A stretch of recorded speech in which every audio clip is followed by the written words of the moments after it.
Hey, what's up, Jeff? Quick demo video for you for your Starkiller by Dylan Dembek over at Dembek Relics. He made this from a Canon Y flash and then a Graflex upper and threw some other parts on it, which is really cool. This is super unique.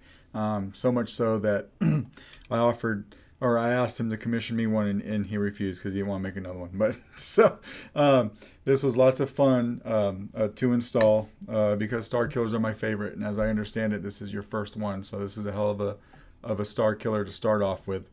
Let's go over it. Okay, this is installed with a Proffie V2. You've got crystal chamber right here. This crystal chamber was made by Phil Guinness. So the crystal, the rods in the crystal, and then the top here that's coming down onto the crystal almost. That is all by Phil Guinness. I did not make that top piece touch the crystal. It's just above it. What else do we do? You've got Shtok V3 NPXLs in here. So you got those. They light up really well. You've got a resin button right here. So this actually also acts as your blade retention screw. So it's very easy to back out and then screw back in. And this comes with another screw that I'll send in with the package from Dylan in case you don't like what's going on here. This does take a 7/8 inch blade. So I don't know if you've got one of those, but this is like a Graflex 2.5 core or 2.0, and they take 7/8 inch blades. 2-button setup.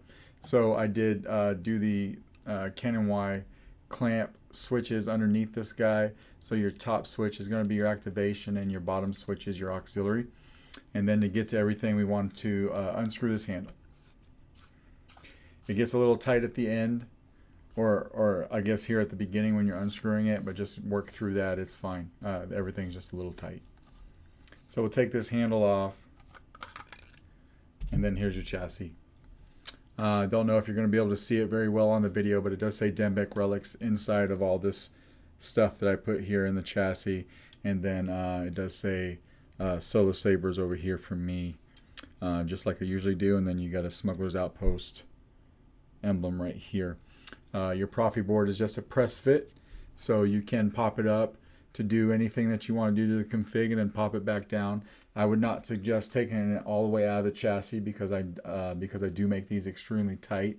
So I would just take something and pop it up like that, do what you need to do, and then snap it back down. Pretty standard by now with all the other installs I've done for you.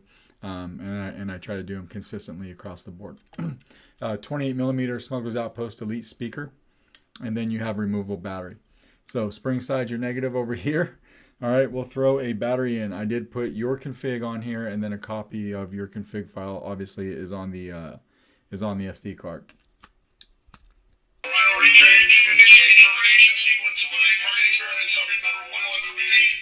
So we're going to throw the handle on.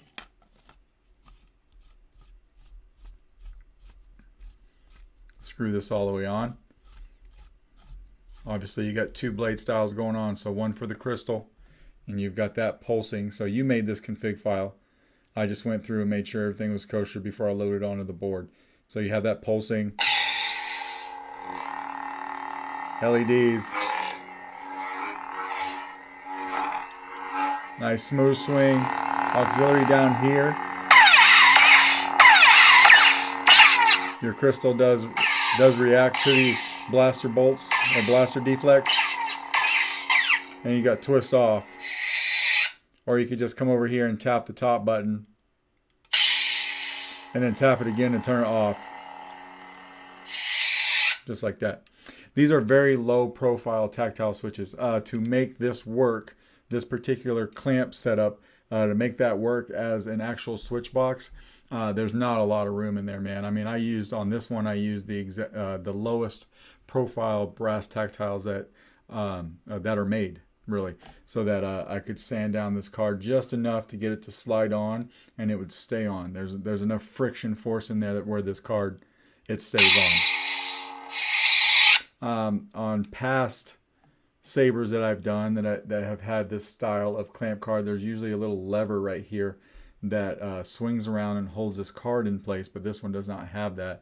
So I made sure I didn't sand it too much and it's not needed. So that's what we did there.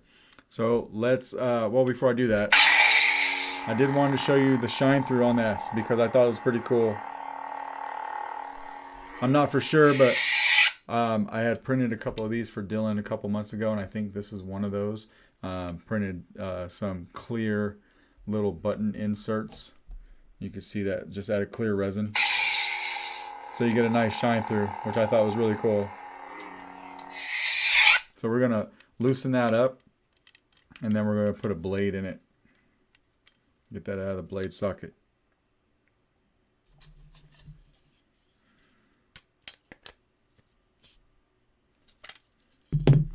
I was hoping my larger blade would fit in, but it won't. But that's fine. We'll just put in the shorter one.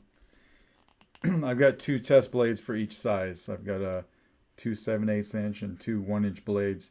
And each of them have been sanded differently for different sabers. Battle mode.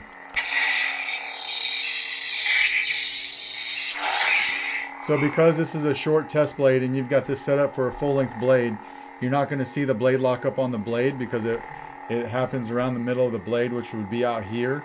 But you do see your crystal react.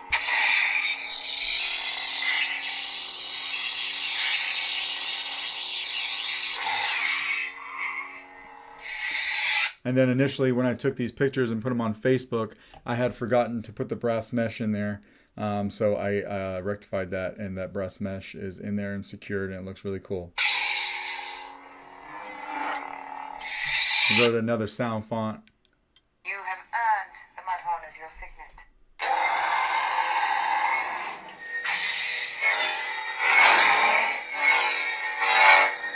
If I remember correctly, this is the new sound font from Preston that was originally for your Mudhorn.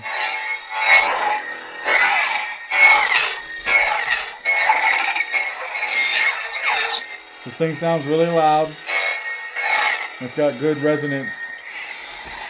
Because even though the handle is this long, I did not go that entire length for the chassis. I chose to use only as much as I needed to, which was about right here, and then gave you between here and here for sound resonance.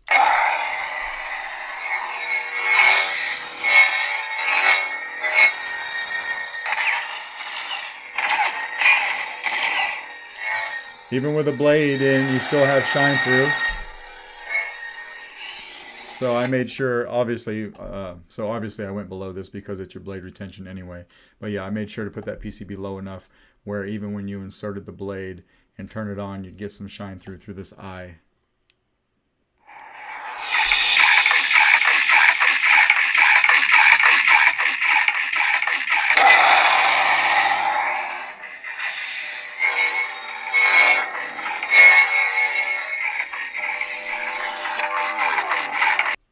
Turn that off. So you hold down the button for 1 second to turn it on, obviously, and then to turn it off, you do the same thing. And we'll go to the next sound font. I'm ready. I won't go through all of them because you have a lot on here. Just want you to see that they're working like they should.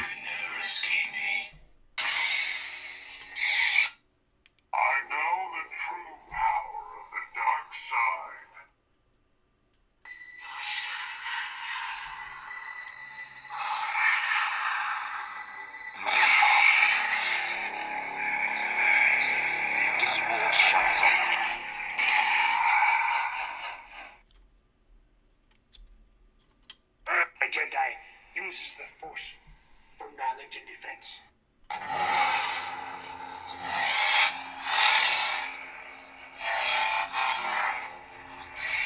Just like that. So yeah, all the sound fonts are working like they should.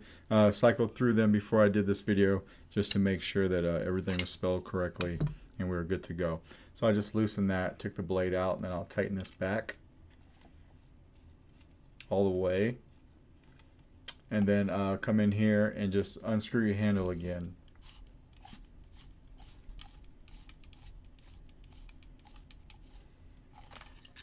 I will unscrew your handle, flip this over, and then from the positive side by the speaker, you can pop the battery out right there with your finger. So yeah, that is your Starkiller. Let me know if you got any questions, and if not, I will try to get this out in the mail to you tomorrow. All right, thanks, man.